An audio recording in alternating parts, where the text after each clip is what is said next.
السلام علیکم ورحمۃ اللہ وبرکاتہ۔ میں ہوں محمد امجد۔ ناظرین، آج ہم بات کریں گے قوم کی دو بیٹیوں کے حوالے سے۔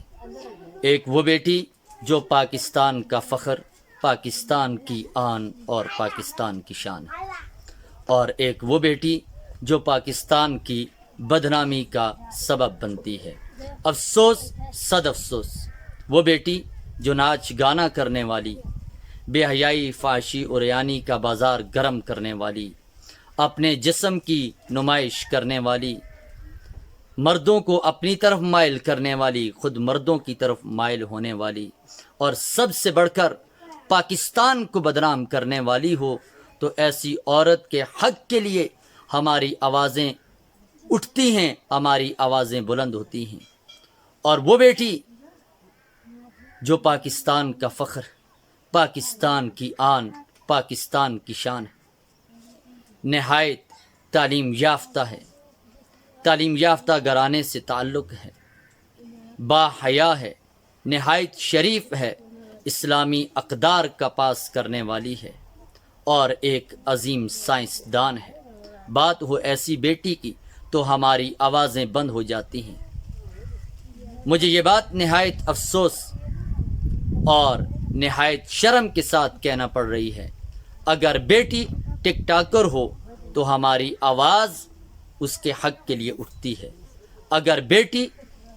ڈاکٹر عافیہ صدیقی جیسی ہو ہماری آوازیں بند ہو جاتی ہیں۔ افسوس، نہایت افسوس۔ کچھ دن پہلے مینار پاکستان کے پاس جو ڈرامہ رچایا گیا، اور کچھ دن اس پر خاموشی اختیار کی گئی، اور اس کے بعد اس ڈرامے کو اچھالا گیا جو کہ پاکستان کی بدنامی کا سبب بنا، اور اس ڈرامے پر بہت زیادہ شور اور واویلا کیا گیا کہ بہت ظلم و ستم ہوا۔ ٹھیک ہے، یہ بات نہایت غلط ہے، جس قدر بھی اس کی مذمت کی جائے وہ کم ہے۔ در حقیقت وہ عورت جو ٹک ٹاکر تھی، وہ بھی یہی چاہ رہی تھی کہ میرے ساتھ ایسا ہی کچھ ہو، لیکن اسے یہ توقع نہیں تھی کہ اس قدر سخت ری ایکشن آئے گا۔ اس کی توقع سے کہیں زیادہ سخت ری ایکشن آیا، جس کے اندر وہ بکھلا گئی، اور اس کا مقصد کیا تھا؟ صرف اور صرف شہرت حاصل کرنا۔ لیکن بڑا شور شرابہ کیا گیا، اور عین اسی وقت ہماری وہ بیٹی جو نہایت شریف، اسلامی اقدار کا پاس کرنے والی، ایک عظیم سائنسدان جو 18 سال سے دیار کفر کے اندر قید ہے، اس پر پہلے بھی بے شمار ظلم و ستم کے پہاڑ ڈھائے گئے، لیکن جب یہ مینار پاکستان والا جو ڈرامہ تھا، ہم سب کا یہی موضوع بحث تھا، عین اسی وقت ہماری بہن ڈاکٹر عافیہ صدیقی پر ظلم و ستم کی خبریں آنا شروع ہو گئیں کہ ڈاکٹر عافیہ صدیقی کو مسلسل ہراساں کیا جاتا رہا، اور ایک قیدی نے ڈاکٹر عافیہ صدیقی کے چہرے پر کھولتی ہوئی کافی کا ایک مگ جو پھینکا، اور اس وجہ سے ان کا چہرہ جھلس گیا، اور وہ بہت زیادہ زخمی بھی ہو گئی۔ اور ڈاکٹر عافیہ صدیقی سے جب ان کی وکیل نے ملاقات کی، ڈاکٹر عافیہ صدیقی نے اپنی پوری داستان اس وکیل کے سامنے رکھی،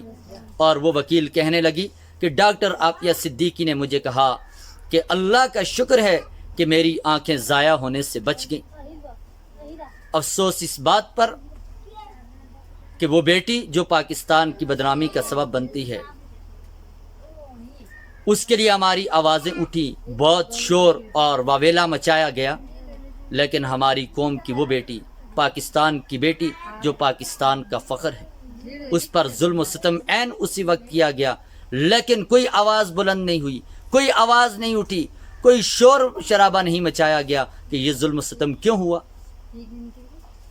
میں پاکستان کے غیور نوجوانوں سے مخاطب ہوں، اور میری ان آپ تمام سے یہی گزارش ہے، یہی درخواست ہے کہ آئیے ہم سب مل کر ڈاکٹر عافیہ صدیقی کے ساتھ جو ظلم و ستم ہوا اس کے خلاف اپنی آواز اٹھائیں، اور ان کی رہائی کے لیے اپنی آواز کو بلند